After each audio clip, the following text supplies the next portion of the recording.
Welcome to this evening's London Ballet Circle in Conversation. We have an international audience joining us on Zoom tonight. And if this is your first experience with the London Ballet Circle, we're absolutely delighted that you've joined us. Tonight, our guest is Olga Smirnova, one of the world's leading ballerinas and Dance Europe's Dancer of the Year 2022. From the time Olga left the Vaganova Academy until today, she has won critical acclaim for her dancing. Some of you have been lucky enough to see her, and those of us who haven't are very envious. Olga is now dancing with the Dutch National Ballet, and tonight she joins us from Amsterdam. Thank you, Olga, for taking the time to be with us tonight. Thank you very much. And it's always an enormous pleasure to welcome back our great friend and supporter, Graham. Conversation. If you have questions, please feel free to type them into the chat box, which you'll find at the bottom of your screen. And if you would give your first name when you do so, that would be lovely. And Graham will do his best to get to the questions. But I think there's a lot that Graham and Olga are going to talk about. So sit back and enjoy. And now please welcome Olga Smirnova and Graham Watts. Thank you very much, Susan, and welcome everyone. And of course, a very special welcome to Olga. And huge thanks to you for taking the time to join us and to share some insights into your already illustrious career. Any of us who've had the privilege of seeing Olga dance will be only too aware of what a truly wonderful dancer she is. She always performs with elegance, charm, and the highest degree of a fabulous technique, whether she's dancing a classic role such as Odette, Odile, or Nikia, or in a modern ballet such as Jean-Christophe Maillot's LaBelle, which by coincidence, Olga reprised in Monte Carlo just last weekend. We're going to try something a little bit different with this interview because I look back at some of my reviews of Olga's performances over the past decade. She's still so young. I can't believe that it's been 12 years already since I first saw her dance.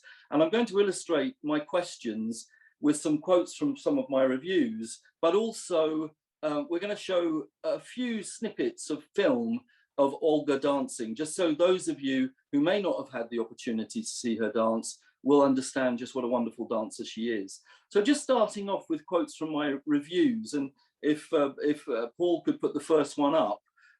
This is to give you a flavor of her dancing, as I say, for those of you who haven't had the pleasure of seeing her. And starting with this one, this is a review of her performance as Odette Odile in London on the 2nd of August 2019. Not very long ago, but my word, such a lot has happened since then. And I wrote, Smirnova is the archetypal image of Odette Odile, stepping into a mold of glacial perfection occupied in previous generations by such legendary ballerinas as Galina Ulanova and Maya Plisetska. Her extremes of expressiveness were palpable, both as the white and black swan, and she embodied the seductive overlay of Odette's grace in the temptress form of Odile, more than sufficiently for us to understand Siegfried's unwitting deceit. Now, as Susan has already said, if you want to ask a question, please use the chat bar at any time during the session, and I'll come to the questions at the appropriate time. And for GDPR purposes, I'll only identify each person asking a question by their first name. And I can't stress this enough, in fairness to Olga, can I request that people ask only questions of direct relevance to ballet and not about any wider political matters? So let's begin by seeing Olga in action. And here she is dancing the variation from George Balanchine's Emeralds.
Well, even with a slightly rickety film, you see first of all, the brilliance of Valentin's choreography and that variation, and also the brilliance of your dances. So, Olga, welcome. Let's start at the beginning and perhaps understand how you started your fabulous career.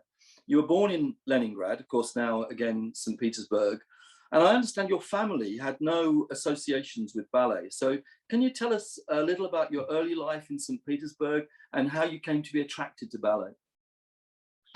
Sure. First of all, hello to everyone, and thank you, Graham, for all your fabulous words about me. Really appreciate it very much. And I wanted to say that actually I'm very pleased to do this interview because actually I'm missing this ballet lovers society, which I had in St. Petersburg and in Moscow, and which we don't have in Amsterdam, unfortunately. So when I received this invitation to do an interview, I understood that I really want to feel this energy from the people who really like and appreciate the ballet. So thank you very much. And about your first question, like how was my childhood in St. Petersburg? I can't say that I had a dream to be a ballerina, or even I didn't dance a lot in my childhood. So I just, as a child, I was attending a choreographic course, like for children. It's nothing about classical ballet. It's I would say it's amateur, and we didn't do like classical bar or classical dance. And I remember my mom, by coincidence, she heard about like the competition to Vaganova Ballet Academy, and she asked the ballet master from this amateur course if she thinks I'm good enough to go to professional ballet academy. And I think she wasn't really enthusiastic about my abilities. She said, if you want, you can try, but I don't know. And then we came to the ballet academy in September, and already the school season started. So they said we can see this girl only for preparatory classes, like preparatory course, which will last for 1 year. And at the end of this year, she can try to enter the academy. And for my parents, it was quite difficult decision to let me go to this academy because we lived not in the center of the city, and Vaganova Ballet Academy located in the center. So it took 1 hour for me to go there and to go back to home. And of course, my parents should accompany me for the first time. But it means that I became very quickly independent and I could do this road by myself. So when I started this preparatory course, I didn't know much about ballet. I even didn't watch ballet performance. And of course, I just started to discover this ballet world slowly. I just remember the very special atmosphere at the academy. Like you feel the history and traditions when you're inside this building, and all the rules. Like, for example, the girls should do a small knicksen to adults. We were wearing the leotards, the same leotards, and all of this make me feel like it's really special institution, and I want to know more. But if we are telling about passion for dance and like love for dance, I think it raised slowly, years by years, because when you imagine the classical lessons for the first or second years girls, it's so simple, it's so boring. So you just go where you just stand to the bar and do very, very slowly exercises, which doesn't connect to the dance. Actually, you don't understand how you became Kitri or Detadile. But actually later, when we had all these classes like character dances, historical dances, like acting skills or duet lessons. And we also participate as a kids in Mariinsky performances. And we had Nutcracker every year. So I passed through all the roles from kids in the first act to Marie. So I just slowly I realized that dance it's something which I like and later I love. But at the beginning, I think my character helped me to be interested in the ballet because I'm quite disciplined and organized. And I just remember in my primary school, my mom never checked how I've done my homework. It was already done when she came from the work. So I was quite disciplined. And in ballet classes, in these boring ballet classes, first years, I found interesting to become a leader. And for me, it was really important to, I don't know, I feel good when I stand in the first line in the center or in the center bar, when I felt like all attention goes to me and I felt good. Sounds funny, but I think for me it was important to prove teacher that I remember all corrections she gave me last lessons, for example. And this has just helped me to be interested in ballet. Before I realized that I want to be a ballerina and I like dancing.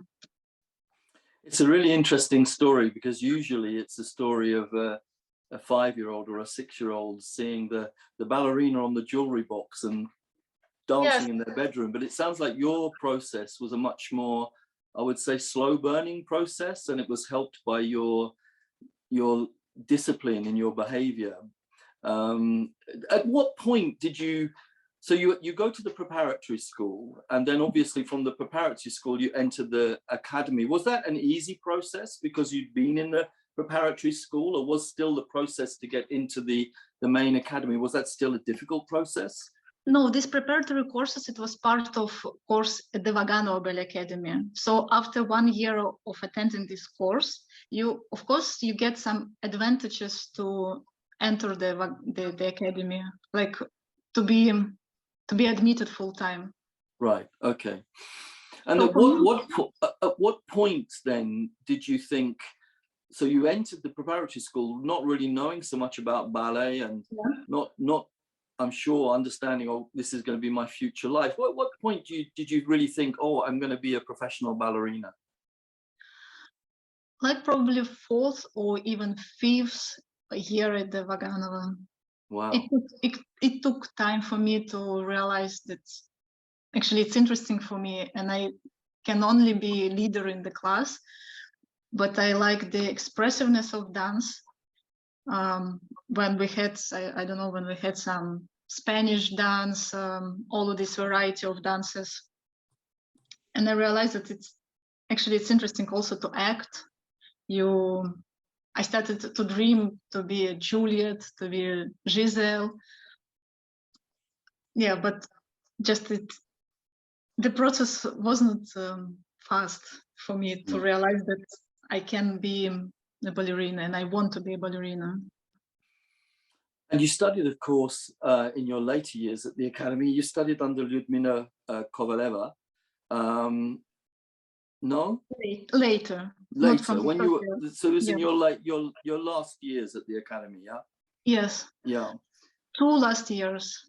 Because there's a tip for the audience here, actually, because there is a series of wonderful little films on YouTube, and they're called Living and Breathing Ballet. I don't know if people have already seen them, but there is a wonderful little 15-minute film about your Lyudmila Kovaleva on YouTube, which is definitely worth worth watching. And it does seem a very apt description of absorbing the art, you know, living and breathing ballet. So tell us a little bit about her and about how she helped kickstart your career into the company. She's a fantastic teacher, like so talented. I'm grateful to her for everything she gave me. And my first roles I started to prepare with her, even when I joined already the Bolshoi, and my first role was LaBelle there. I did Nikki. She helped me. Actually, I did the third act shades in a school on my graduation exam, so she prepared me for this. But even later, I came to Vaganova Academy to work with her on the roles. She kept telling me that ballet is not only about movements, it must have a substance. So I think she taught me how to work on the roles, to create a character. To get sort of under the skin of the roles and express the character within, not just dance the steps. Yes, exactly. To understand the character, to add some psychological things. And we cannot tell in a ballet the words. We cannot explain the story with the words. We need to express it and tell the story with the body. So I think she gave me this approach how to prepare the dramatical roles. And then, for example, in my early years at the Bolshoi, when I was only 21, I was chosen for the role of Tatiana in Onegin. And this is quite rare to give young ballerinas this role. But I don't know why and how I was chosen. Probably the assistants from Kranka's Trust, they felt something that they really can go deep in the character, and they felt that I can work on the character. Yeah, I don't know, they appreciated my approach. Well, it is very unusual to be you know 2021 and to do a role that requires such a span, you know, from the young Tatiana reading her book in the garden to the mature wife. So they must have seen that you had that ability to give that span. I want to just go back a bit before we leave you being a student, because remarkably, I first saw you dance, and I'm going to come on to that in a minute, in an international gala when you were actually still a student, which is hugely unusual. So by the time of your graduation, and I know you're very modest, so you won't probably accept this, by the time of your graduation, you were unquestionably the top student. But were you always the top student through the years, or was it like this slow burning process we described earlier? You kind of gradually worked your way through the ranks to be, you know, this person who, even before she's joined a company, is being asked to go and dance principal roles in galas.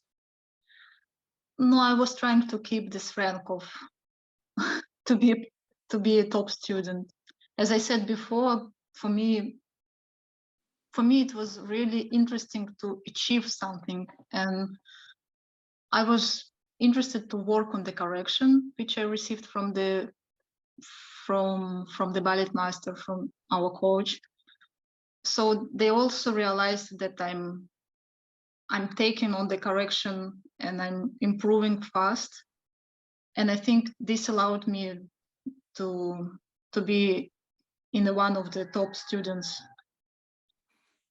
just because I know how to work hard. It's just, yeah, it's, as I said, it's interesting for me to achieve something, to have this process of growing. And when it's not very challenging, it's boring for me, I think.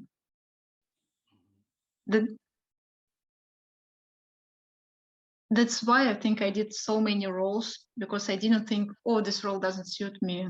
The more it's challenging, the more it's interesting for me. And finally, some of more challenging roles like Carmen or Aegina from Spartacus, they became my favorite roles. But I think nobody believed that I can do it. That I can do it like in a good way, that it fits me, because I don't look like a Carmen. It's not my nature, but actually inside me there lives a small Carmen, a small Aegina, a small Giselle, and I just need to zoom this part to bring it out. To bring them out, yeah, to bring Yeah. them out.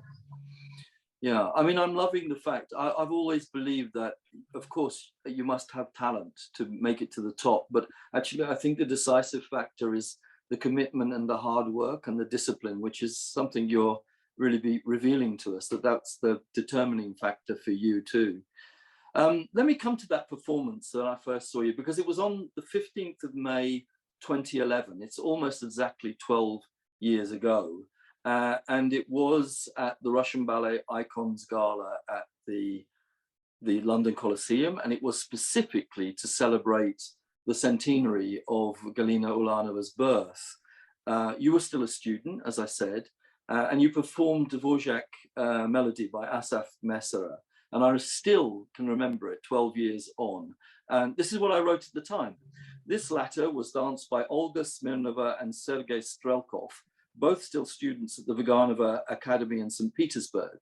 Smirnova displayed an elegance of adagio technique, and she clearly represents the next bearer of a torch that has been handed down through 300 years of Russian ballet, of which 30 were dominated by the divine Ulanova. So if we can come back, yeah. Now, it seems to me, having written that all those years ago, you know, not having seen you dance previously, that it must have been really very stressful, still as a student, not yet 20, to be thrust into the limelight at this major event, celebrating the greatest of Russian prima ballerinas with so much expectation on your shoulders. Can you tell us what you remember about that time? I mean, did you feel the weight of being the latest torchbearer of 300 years of Russian ballet? No, I didn't feel like I'm a bearer of torch. No, I felt like I'm a baby surrounded by real star. I clearly remember Svetlana Lunkina, she was doing Giselle. And I remember Svetlana Zakharova, she was just, it was her first appearance after giving a birth to a child. Yes. And she did something in a red dress, probably Macbeth, if I remember correctly. And it's me from Academy who is dancing on the same stage with such a stars. No, I felt like I'm a baby. I had so much respect for them. And remembering that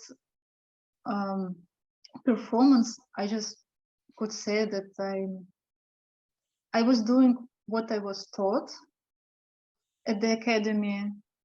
And for sure, I couldn't bring any personal interpretation to this piece. I wasn't so experienced. I wasn't experienced at all to make this piece, I don't know, really mine. So I just represent what I was taught at the Academy.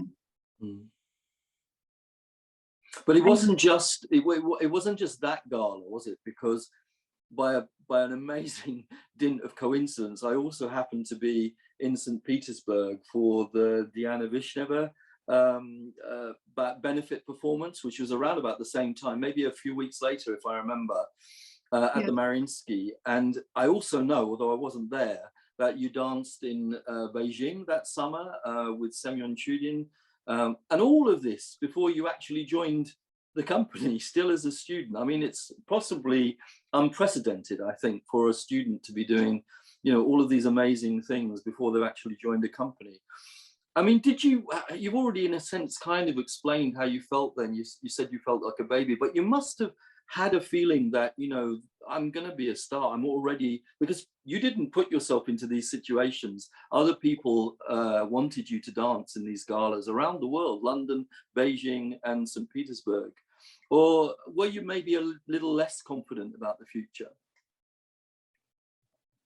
No, I always had the confidence to be on stage. I don't have this fear to be on stage, but I didn't feel I'm a star or I'm going to be a star, not at all. It's just coincidentally, I had all of these invitations, and thanks to Sergei Filin, who organized this tour to Beijing, and he wanted me to dance with Semyon Chudin, and for me, Semyon Chudin, he was a star, and I'm just beside him, all his correction and agreed with all his corrections. And just what I felt, I'm ready to work. I want to do my best when I will join the company, but it's another story how I joined the Bolshoi. But no, not at all. I didn't feel I'm going to be a star. No. You're so modest, but let's talk about let's talk about joining the Bolshoi, because that's the next thing that happened. And on your graduation, we're still in 2011. You joined the Bolshoi in Moscow. You've already spoken about Sergei Filin arranging the Beijing tours, but I guess the more obvious route would have been for you to join the Mariinsky, because you studied at the Vaganova in St Petersburg. So why did you opt for the Bolshoi? What was the story about joining the Bolshoi? It was really more obvious for me to come to go to Mariinsky after Vaganova, and it happened. Like I received 3 invitations after graduation exam from Mariinsky, from the Bolshoi, and from Vladimir Malakhov. He was the head of Berlin Staatsopera. I must say Sergei Filin did a great job to persuade me to join the company. I don't know, he just made me feel so comfortable with the idea of working with the Bolshoi. He promised me I will dance starting with some variation. Then he will do what he can for me to make me grow as a dancer.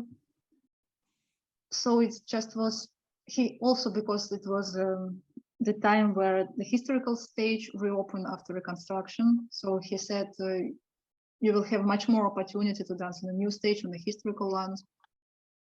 And for us, we always been told at the academy that the ballerina's career is so short, you need to take any opportunities to dance. And finally, he proposed me the rank of soloist. So all of this, how he explained my future, my first year at the Bolshoi, he immediately organized this tour to Beijing. So he did so many things, and I could feel I can trust him, like trust enough to take this risk to move to Moscow. And then I also must say that my family supported my decision to go to Moscow. So my mom said, it's your decision. If you want to try, I will help you. So also having this support from my family and all these clear ideas from Sergei, I just took a risk.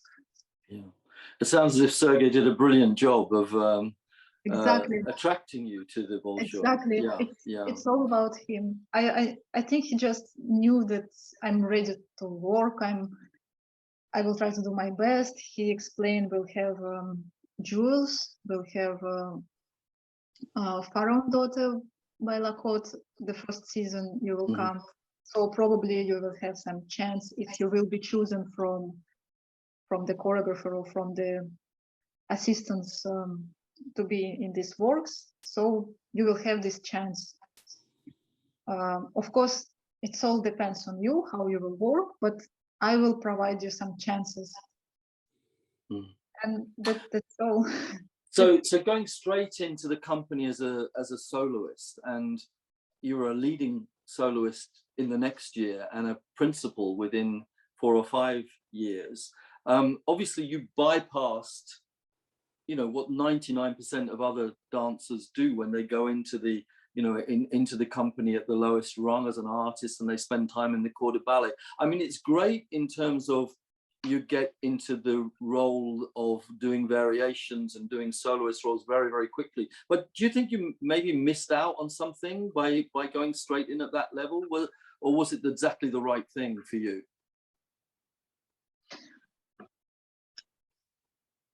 I can say you the story when I was put in a 3 swans, Swan Lake.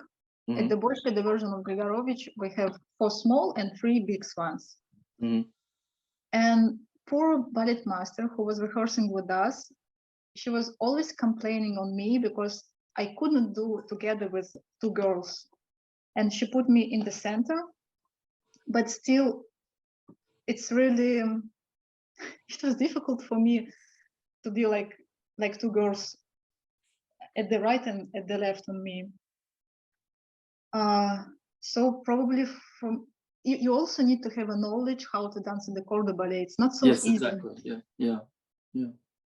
So I don't have regrets not to being in corps de ballet because I think it's also quite demanding. And to be very good in the corps de ballet, you need to learn how to move with everybody, how to make these exact lines, to be really precise in on music. While when you're a soloist, you just have this responsibility for yourself. Yeah, you have more freedom, but you don't have that drummed into you to dance in a group in perfect harmony that you would if you went through maybe a year or 2 in the corps de ballet. But I think it's the best way to make a career as a principal dancer is to get that early start. And just returning to Sergei for a minute, because of course we have to mention the fact that you joined the company because he attracted you there. But of course, the first couple of years that you were there, it was also this time of great controversy, since they were the years when Sergei had this terrible, tragic acid attack. And I just wonder how that impacted upon the dancers in the company, upon you personally, because you had joined the company because of his promises. He's the one who attracted you there. How did it affect everybody when this terrible thing happened? The Bolshoi is such a huge institution and so many dancers, talented dancers. Of course, there are someone happy with the director, someone not happy. And I was surprised actually how many people wasn't happy with directorship of Sergei. And me, of course, as his dancer, who he helped me enormously. He gave me all these chances to work with the choreographers. I was so grateful to him. I was trying to support him. Me and some other dancers, we went to court just to say, I don't know, very good words, recommendation for Sergei. Like a character reference, we would say, yeah? Yes. But it was terrible time. And the same time we started to rehearse Onegin. It's what Sergei wanted. It's he who brought this ballet to the Bolshoi. It wasn't so easy to have to get a permission from Kranko's trust, and he did it. And then suddenly we remained without artistical director. But we knew that he really wanted us to have this premiere. Yes, and we did premiere without him. Because he had all this treatment and so many surgeries. But I remember that year in the summer we went to London for the tour, and he managed to come with glasses which covers his eyes. I don't know how much he could see. I don't think he could see much. Yeah, I remember him coming. Yeah, but for us it was like a relief that he could participate this important for the company event, like an international tour to London. It was always like a big event for the company. It wasn't a very bright time for the Bolshoi, because suddenly those who wasn't really happy, they raised their head and trying to say something nasty about him or about his way of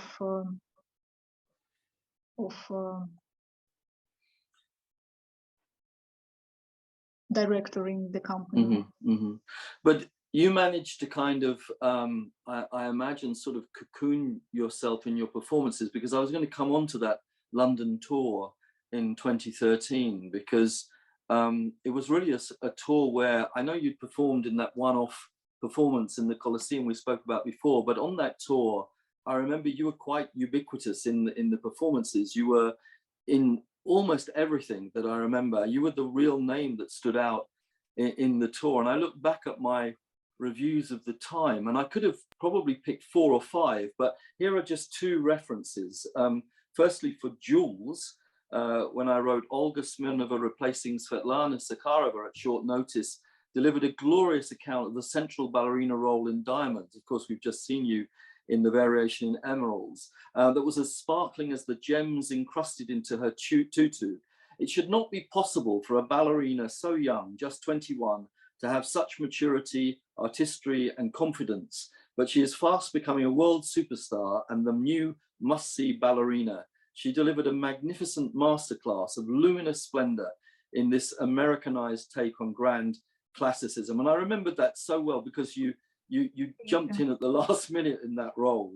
And then again, I wrote another piece about you in Sleeping Beauty, not as Aurora, but as the Lilac Fairy. And I wrote, the emerging wonderkind of the Bolshoi is Olga Smirnova, just 21, and already shaking up the established hierarchy. One would usually assume that the role of the Lilac Fairy might be taken by a mature dancer, since this fairy has been around as long as the evil Karabos. But Smirnova pulls in the opposite age belief direction to her rival Zakharova, and we might assume that she has been dancing the Lilac Fairy forever, such is her command and projection. And that's a segue into having another look at your dancing, because here you are in Sleeping Beauty, not performing as the Lilac Fairy, but in the lead role as Aurora. So enjoy this, everyone, when it comes on screen.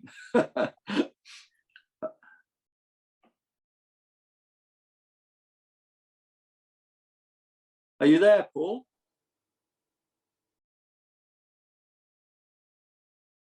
We've lost our technician. Ah, here we are.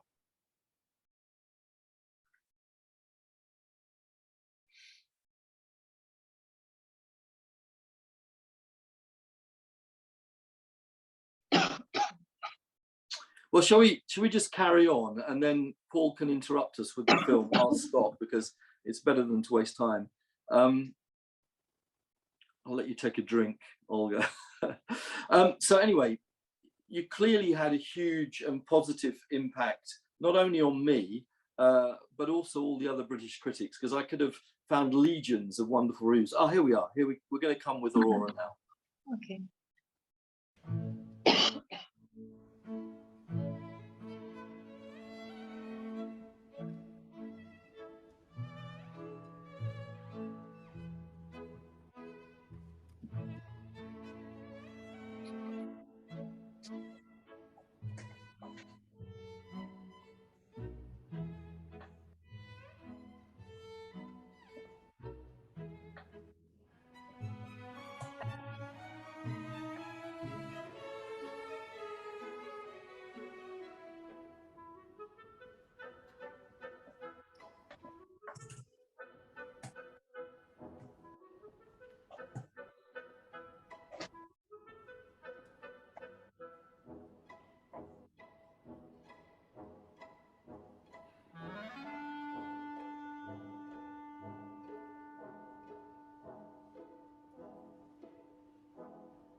But I love that palatial set. It's a beautiful environment for that variation.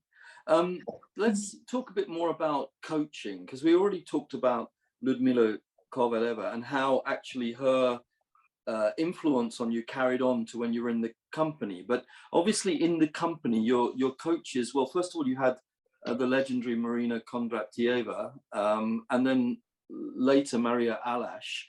How vital was their contribution to your performances and this kind of continuum that exists in Russian ballet, with passing the kind of baton of performances on from one generation to the next? Yeah, first of all, I'm so grateful to Marina Kondratieva and to Maria Alash, Marina Viktorovna and Maria Evgenievna, because we always say like the full name. Working with Marina Kondratieva, it was amazing because she taught me how to trust myself as a dancer. Because I always came with some ideas. For example, I watched some video and I just took some details from another ballerina and I found it incredible, and I proposed, like, can I do also like this? And she was always patient with me and delicate, not to cancel all my ideas. And I think the most important what she taught me is be myself and actually trust my own intuition and my own interpretation, which I can add to the role. Because I think I had this fear at the beginning. And she is exactly a perfect coach to work with a ballerina, not with the kids to whom you need to explain all the smallest details, but with a ballerina who is ready to propose something.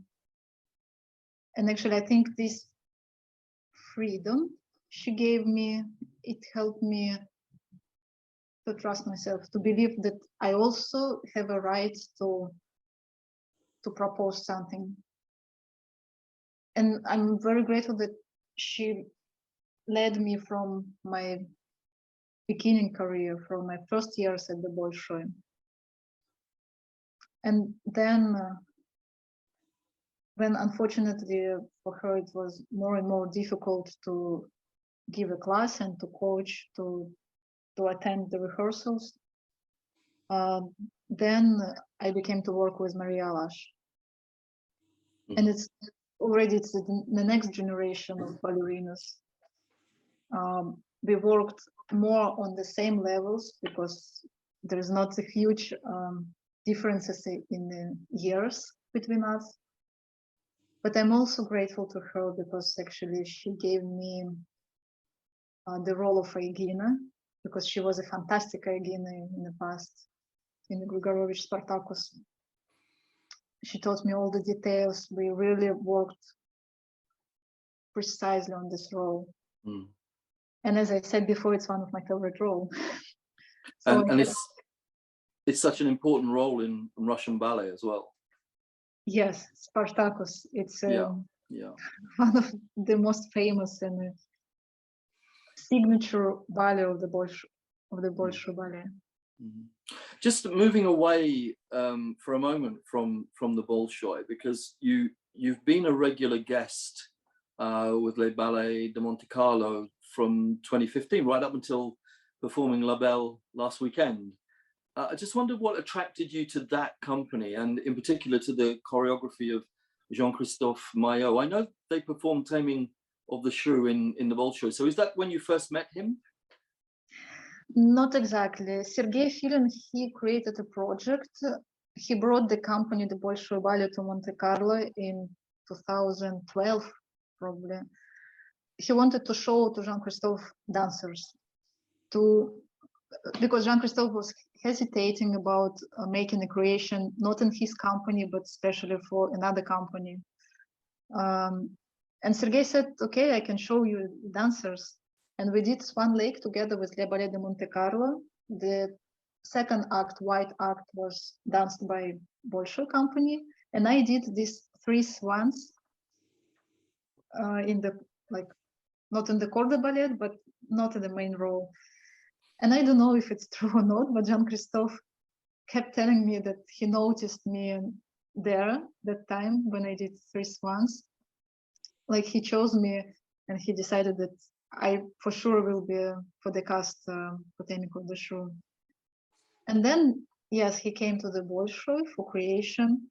He came with Bernice, his muse, the ballerina for whom he created all his ballet. And I was so much impressed and amazed by her movements, how she transformed all his choreography, that I decided I want to dance like her. She was for me at the time like an idol, like really example. And after Taming of the Shrew, I received this personal invitation from Jean-Christophe to do LaBelle. And of course, I didn't hesitate to say yes, because again, I wanted to work with him and with Bernice. And it's such a pleasure when the choreographer did a role for you. I could say Bianca, the role he created on me in the Taming of the Shrew, it's almost like me. I even didn't have a chance to act because he perfectly chose me for this role. It fits me and I just can be myself. It's a very rare gift to be yourself on stage. And it seems like it's a perfect gloves. It's a perfect suit for you. So I feel really comfortable with this role. That means that I need to have some challenges because otherwise I'm getting bored. And I really want to do Katarina in the future. I already asked Jean-Christophe. I already asked him many years ago, but that time he said, no, I don't think it's exact time you're ready for doing Katarina. But now he said, actually, I see your growth as an artist. And well, so we have that to look forward to. There's bound to be a little bit of Katarina inside you, like there is a little bit of all these other roles as well. Now, I was privileged to see and review your performance in LaBelle in Monte Carlo back in January 2017, and this is what I wrote. As beauty, Olga Smirnova makes her first appearance, memorably cocooned within a large diaphanous bubble. Think of a huge transparent beach ball, a simple visual cipher to denote her protected environment at the palace. Meanwhile, a group of 7 male dancers perform athletically around her bubble in this unique and fascinating version of the Rose Adagio. With tiny steps pressing on the incline of the plastic ball, the encased Smirnova moved smoothly down the slope. It's a particular skill that I feel sure was not covered in her training at the Vaganova Academy. So let's see Olga dancing in LaBelle. I know Paul's got to switch from one screen to another. Here it is.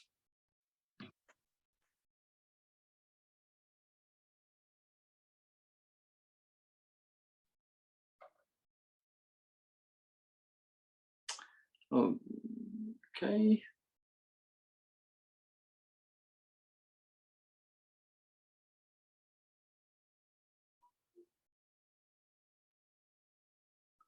We seem to be having a bit of trouble with our film. It all worked perfectly at 6:30. I don't know what the problem is now. But anyway, while Paul's sorting it out, let's just talk about that for a moment, because the clip we're going to see is not actually you making that entrance down the slope in what I called the huge beach ball. It's one of the most memorable entrances in the whole of ballet, I think. Oh, here we are. Here we're going to see it now. Another part of LaBelle.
I love I this absolutely love this ballet too, and I'm so upset I didn't go and see it last weekend again, but I'm sure there'll be other chances. I mean, I've always wanted to ask you this. What is it actually like learning to walk down a slope inside a plastic ball? Because it must be so difficult to do that entrance.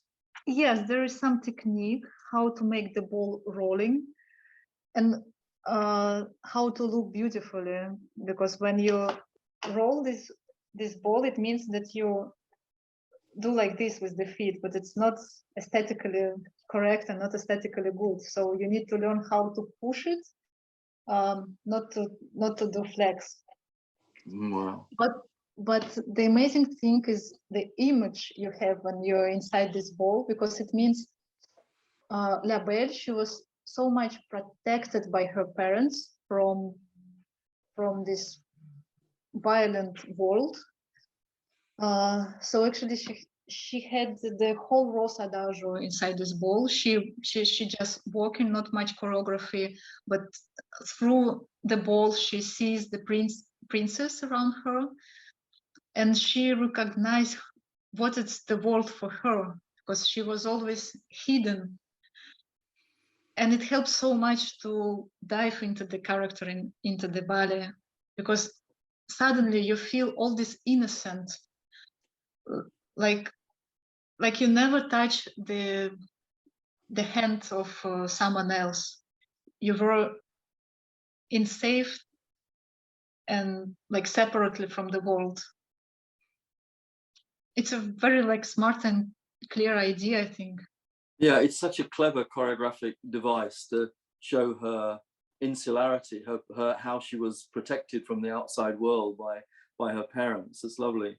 Of course, you've been a guest artist at other companies, including American Ballet Theatre, Mariinsky, Vienna Staatsballet, Hamburg Ballet. How important has it been for you to travel to these other companies, and what do you gain from those different experiences? I always found incredible opportunity to work with Natalia Makarova, if we are talking about ABT, because she was staging her ballet there, and it's incredible memories. So touching for me to be in the same studio with her. For me, it was a new experience, and I could learn something new about the role and make it more reachful. And in Vienna, I work with Manuel Degree.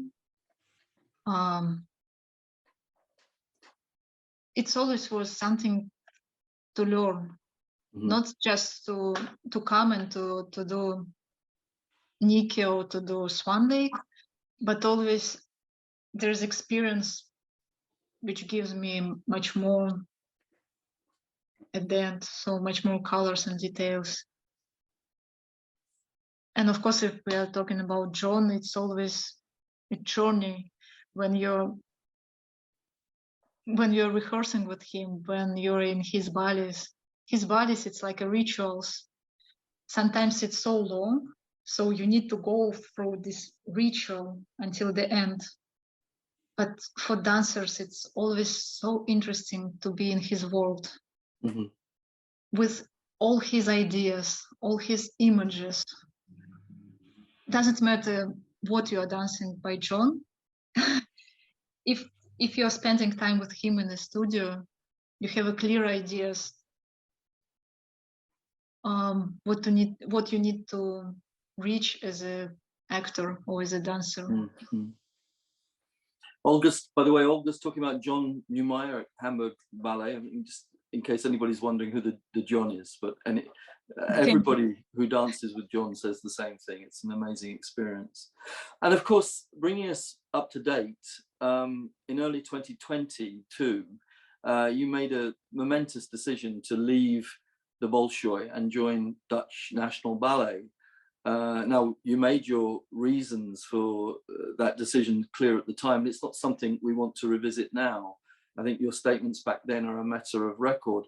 But I do want to ask you about the process of joining Dutch National Ballet. How did that come about? Did you approach the director, Ted Branson, or did he approach you? How did it come that you you came from Moscow to Amsterdam?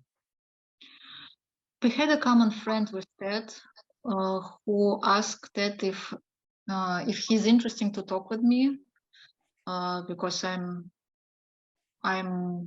looking for opportunity to join the company probably, and he said, of course, I'm very open to talk with Olga, and I can help her. And first we had a Zoom conversation. I was in Dubai at that time. So from Dubai, I had a Zoom conversation with Ted, and he explained everything about company, who is the choreographer who came to the company to work, dancers, the plans for the future, about ballet masters. I was very interested about Larissa Lizhnina. I really wanted to work with her. And actually, when I said that I'm really interested to join the company because of also Hans' repertoire, and I was always fan of Diana Vishneva, like admired her career. And I remember when she did Hans' ballet, the Mariinsky, called Life, we spoke a little bit about Hans' choreography, and she said, you must dance his choreography because he was those choreographer who had an impact for the next generations of choreographers. So it's really essential for ballet dancer to work with him. And remembering this advice, I also thought, okay, Dutch National Ballet means I will have an opportunity to work with Hans. Plus, as I said before, Dutch National has a very good repertoire, like balance between good classical productions, and also choreographers came to work with the dancers. This year we already worked with Christian Spook. We did his Monte Requiem, and now we're preparing the new program by William Forsythe ballets. So it's all sounded like I'm interested to try to work in this company. And Ted asked me when you can come, because I don't want you to take this decision without being in the company. And I said, so when it's possible to come next week? He said, okay, next week. I came, I took a class, and I said, I'm ready to sign the contract because everything sounds for me right. And I felt I could keep growing as an artist here. Wonderful. And I don't have any regrets since then. Fantastic. Well, that's good. And of course, you mentioned that you're now working with Larissa Lizhnina as your coach, your master tutor. Is that one more step in the continuation of all this training that you've had since the Vaganova, or has Larissa brought something different, something new to your practice as a ballerina?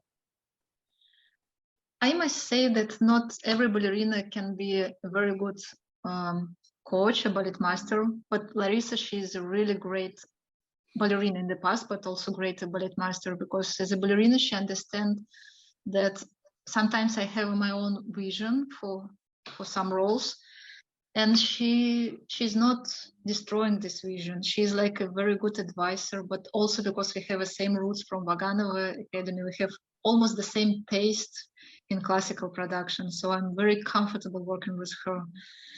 And she's helping me with such a delicacy, like, as I said, not trying to change my style or my vision, but just to advise. And I feel that I can trust her. I can trust her opinion. She has this image of princess. She looks like a princess, like Aurora, like her famous role. But she has such a critical, how to say, opinion or eye. She's always demanding. And I like it because I can rely on her opinion. If she said, okay, this was good, I can believe this rehearsal or this performance was good, because she's always honest with her opinion. Wonderful. I'm very happy to work with her. really. My next question was going to be about the repertoire that you've had since going to Amsterdam, but I see in the chat that some of the audience are asking questions about your repertoire. So I'm not gonna steal their thunder. We'll deal with that when we come to the chat. But you did mention that you're shortly going to be working with Bill Forsyth, and that must be very exciting. I don't think you've worked with him before, have you? Not personally. We did his artifact suite at the Bolshoi, but he didn't come for that time. He couldn't. So we work only with his assistants. And now he's supposed to come to work with us because it's the whole evening of his ballet, 3 of his ballets. I will do Blake works. And now we are learning the steps. We're really at the beginning of this journey, but it's an incredibly beautiful ballet and such a pleasure to rehearse it. And it's in June, I think. I mean, it's only a short hop on the Eurostar away to Amsterdam. So maybe there's some people in the audience who'd like to go and see it. I know I would. So that's something to look forward to. It's in June, isn't it? It's in June. I think the premiere is on 10th of June. Okay. Oh, please come. Well, I'm sure some of us will, that's for sure. And I hope I'm there. There must be roles that you haven't yet had a chance to dance. What's top of your wish list? What are the roles that you really want to do? As I mentioned before, it's Katarina from Taming of the Shrew, because I feel there is a small Katarina inside me and I'm ready for this role. I just did Giulietta also in Jean-Christophe Maillot production. So this was my long-awaited dream. I worked at the Bolshoi for my own project, Pascriptum, and I worked with Sol Leon and Paul Lightfoot. And it's like my strong dream to continue to work with Sol Leon. And also, like, list of my dreams, when I saw Akram Khan's Giselle, when English National Ballet came on tour to Moscow, and Alina Kajakar and Tamara Rojo danced Giselle in this version. After that, I also have this dream probably to cross my path with Akram Khan. I don't know if I'm just very ambitious and I'm always... I will definitely pass that message on. I will tell him immediately after this interview. I will text him. But I'm sure there must be an opportunity to guest in ENB's Giselle. That's another opportunity, maybe. We could be making some roles out of this interview. That's wonderful. I always ask everybody this, and it's sometimes a little bit embarrassing because sometimes people don't have an answer, and if you don't, it's fine. But have you got any strange or funny things that have happened to you during a performance that we can reveal to our audience? No, I have so many stories from other dancers, but actually with me, it never happened. I don't know why. And I'm always so upset because, like, people, it's the most interesting to know some funny stories. But I don't have it. It's fine. It's the discipline, I'm sure. And actually, it's quite good because usually these stories come out of embarrassments, you know, things that happened on the stage that were embarrassing and not nice at the time, but they make a funny story later. So it's good that you don't have any to tell. I'm coming towards the end, actually, but one question I did want to answer is we popped in and out all the way through this chat about the importance of coaching, the importance of one generation handing on to the next. And it seems to me all the way through your answers, your complete immersion in the roles, your discipline in learning them, that in a long time to come, you know, I'm talking about many, many years in the future, that you would be a wonderful person to hand on those secrets and intimacies about the roles to another generation. Do you see that in yourself in the long-term future, that you will be a part of this continual marathon of handing the baton of one dancer on to others? Or do you not see yourself as a coach at some time in the future? Probably I will be better to coach kids not the dancers, not. But I don't know. It's really something that needs to come naturally. I need to feel if it works. I mean, it's very important that you make these distinctions about this kind of hierarchy of teaching, and sometimes the greatest ballet dancers, they're better off teaching at a younger age, and then others are better off of being almost, if you like, the finishing school for mature performers. I don't mind to be a head of ballet academy. Not at all. Okay, we'll mark that one down. And then the last question I wanted to ask you is that I know that you, right now, where you are now, you're living very close to that beautiful waterside opera house in Amsterdam. And I just wanted to ask you what you manage to do for relaxation. I mean, what hobbies do you have?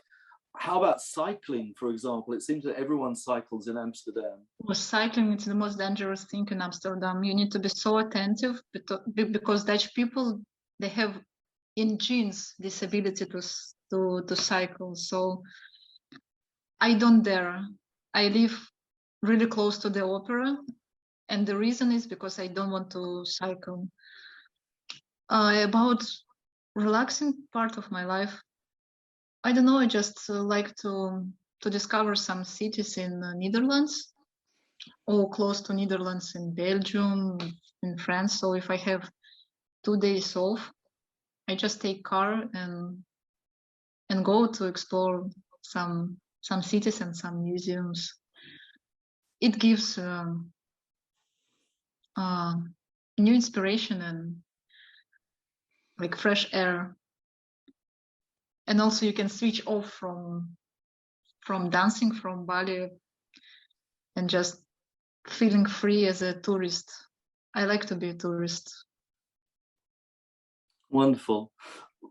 Olga, that's been absolutely fantastic. I'm now looking at the chat to see what questions have been raised, and there are quite a few. The first one, I'm going to read it out anyway, but I don't want an answer from you because you've really already dealt with it. But in fairness to the questioner, Jane, she says, my ears pricked up when Graham mentioned your visit to Monaco because I saw you dance Bianca in Mayo's Taming of the Shrew the last time the Bolshoi visited London. I did too.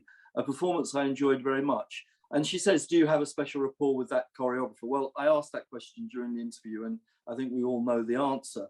The second question is also from Jane, so she gets one that you can answer. And she says that Het National Ballet has a great program for next year. Giselle, traditional Raimonda, Frida, and a new Ratmansky, and many others. What of these works are you most looking forward to? All of them. Yeah, because it's not at the same time. It's during the whole season. And if I will be chosen by choreographer, I will be glad to do all of them. Yeah, so I mean, at the moment, you probably don't know what you, because the next question is also about the repertoire. And Helen asks, will Olga be dancing the role of Frida? And will she be dancing in the new Stravinsky fairy tales, Firebird and Baiser de la Fée, which are on next year? But I guess the point is they haven't been cast yet, yeah? No, but Frida, Dutch National has it already in the repertoire, and there's a few dancers who performed already as a Frida. So I didn't think actually about this role and this character, although I watched the movie Frida. So it's interesting character, but just it didn't come to my head to dance. Have you seen the ballet? Have you seen Yes. Annabelle's ballet? Yes, but not in the real life. I saw it in like a record. And do you think there's a little bit of Frida Kahlo in you? Why not? I thought you would say that. And the next question is from Fiona, who I think I just saw has left, but I'll read it anyway. She said, I was thrilled to see you guesting in La Bayadère in Rome earlier this year with Jacopo Tisci. Can you tell us of any plans to guest with other companies and in which ballets? I'm sure many listening would wish to see you here in the UK, and I'm sure many will echo that. Can we be hopeful? I know, actually, I'm always trying to put the dates on my website when I know exactly the dates. I also don't want to give wrong expectations.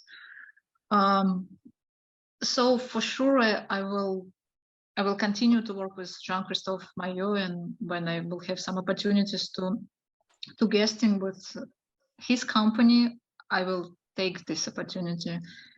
And the same I could say about John Neymar. Actually, this season I was announced to do Nijinsky, the role of Romola in his ballet at the end of June, but we had to postpone this for the next season because I'm busy with Foresight and with the tour to America we do at the end of the season with Dutch National. So I still hope that next season I will able to do the role of the role of Romola in Nijinsky. Then we'll see. I'm very open for new invitations. That's good to know. I mean, can I just say, actually, for the benefit of the audience, that Olga does have an absolutely brilliant website, which she does keep, or it's kept up to date. So it does have all the news about her. So I do encourage everybody to look at that. There's another question from Jane about Amsterdam. I think I've sort of covered that. So I'm just going to come to the last couple of questions, which is from my good friend Rosie. And Rosie's question is, first of all, when performing jewels, how do you feel express the more romantic character of emeralds compared to the more classical nature of diamonds? That's her first question. So the question is my feeling performing. So I guess, how do you get yourself into the different styles, you know, the romanticism of emeralds and the kind of sharp classicism of diamonds? Unfortunately, I danced emeralds only a few times in my life, and I want to dance it again. I don't know when and how, but if I will have this opportunity, I will dance emeralds again, because actually it's one of my favorite variation, and because very fast I started to dance diamonds, and everyone associate me with the diamonds. So I didn't have these chances to repeat emerald. But I think music gives a lot, so I just need to follow the music, and if it's Fauré, naturally you will move more in romantic style. But if it's Tchaikovsky, you feel immediately like a diamond. But I had a problem actually rehearsing with Meryl Ashley, who is she's a great ballerina, of course, and a great ballet master, because I always wanted to put some story in this adagio, in this famous adagio of diamonds. And she said, no, it's not a story ballet. Of course, like Valentin said, if there is man and woman on stage, there is some relationship between them, but don't make it narrative. It's just the movement. It's not a drama. So I had to stay more shy in this role, just to make a movements, but not to make a big story. Yeah. And the we've got time for just one more question, the very, very last question, also from Rosie. And she asked, how was it working on Alexei Ratmansky's Giselle, different from working on other productions of Giselle? What made it different? Very interesting, because actually Alexei, he proposed a new character of Giselle. He said it's not a sick girl. She's the opposite. She's very bright and vivid and like full of life, and she loves 3 things in her life: dancing, Albrecht, and mother. And she's very temperament. She has this high temper. This was unusual for me, because I always felt like Giselle, she's out of this world, she's so special, she's more romantic. But he said, no, she's not romantic. She's passion. And for me, this changed to accept this change, it took time. What helped, it's a music, because he make the tempo much faster than in the original version of Giselle. So when you move faster, it gives you also this feeling of excitement, and it adds some right colors. But in general, to say working with Alexei, it's always so interesting. He gives you so much details. He keeps telling you corrections 5 minutes before the performance. And his corrections is like, okay, it's good, but Olga, please, in this variation, can you I don't know, raise the arm faster, and at the same time, passe should be higher, and please relax your neck and turns faster, and all of this at the same time, but relax. I don't want you to be stressed. You're trying to coordinate all of these things in your head and looked at the same time naturally. It's quite interesting always to work with him. Yeah, wonderful. Olga, thank you so much. It's been an absolute delight talking to you. I hope the audience have enjoyed it half as much as I've enjoyed talking to you. So can I hand back, Susan, to you to say the final few words? Oh, thank you so much. Olga, I'm really sorry that we're not meeting in person, because I know that there would be a very loud and enthusiastic round of applause just now. Not only was it a fascinating interview, but the fact that you did this in what is not your first language, and you are so articulate, it's quite humbling to those of us who have enough problem with our own native language. So thank you so much. And Graham, when you said about the YouTube videos, living and breathing ballet, well, listening to Olga, she embodies that. She does live and breathe ballet. Her enthusiasm and everything just comes across. And it's been wonderful to get to know you, Olga, ever so slightly. We've admired your dancing, but now to know what a lovely person you are. And thank you so much for giving us all this time. All the outstanding reviews you've received.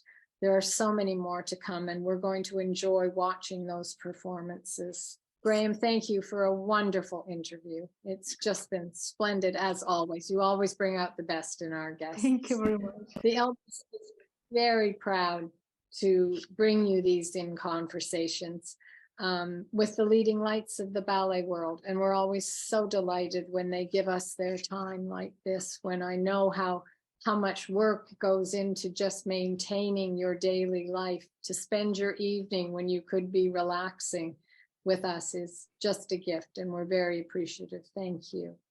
The Thank you for the LBC, warm atmosphere. the LBC not only gives you these in conversations, but please remember that one of our main goals is to help young dancers in their schools, as Olga was several years ago at Vaganova, and helping these young people achieve their dreams of dancing on the stage is very important to us. So if you would like to make a donation to the London Ballet Circle in order to help us continue supporting these young dancers and their schools, we'd be ever so grateful. The website, www.tlbc.org.uk, will give you all the details on how to donate. Please join us on the 30th of May when the English National Ballet's Associate Artistic Director, Loipa Arojo, will be our Zoom guest. And there are still a few spaces left for the visit to Central School of Ballet, the English National Ballet School, and the rehearsal watch for Great Gatsby. And booking details are on the website. And finally, I am absolutely thrilled to announce that on June 13, Vadim Montegirov will be in conversation with Deborah Weiss. This will be a live event. He will be, there will be copies of his new book, From Small Steps to Big Leaps, and he will be signing them. Please watch your inboxes for an email with all the details about this event. But tonight has been about Olga, and it's been just wonderful. So once again, a really huge and sincere thank you to Olga and to Graham. What a terrific team you make. It's been an evening we will long remember, and we will all be checking the Eurostar schedules right away and booking our trips to Amsterdam to see you perform. So thank you so much, Olga. Thank you, Graham. And thank you all of you on Zoom who have joined us tonight. It's been a great evening. So thank you and take care, everyone, and good night.